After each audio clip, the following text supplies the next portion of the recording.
the problem, we'll give you a reply. But you are stopped. You didn't even communicate anything. You came on This that. is in file.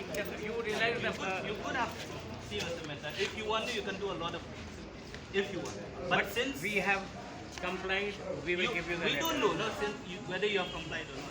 Till today, when we come to your office, you told us that it is complied. We didn't even see the If I letter. had any communication, because we thought we are complying, we will give the letters to you. We were Yeah, but totally then in the 7 compliance. days has already ended. But out of them, there were 3 holidays, Mr. Roy. I counted the working days, I said. 24, 25, But at least cut me some slack. It's not that we are not willing to go there. Okay, give me the letter. Show Just me. hang on. They are preparing the letter. In fact, right now, they are also not here. Office staff is outside. Who?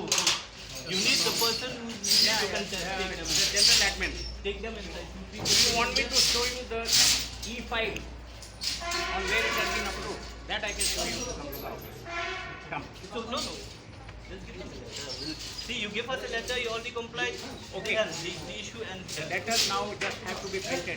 Is it okay if we give it to you either late evening? wow, we'll be here.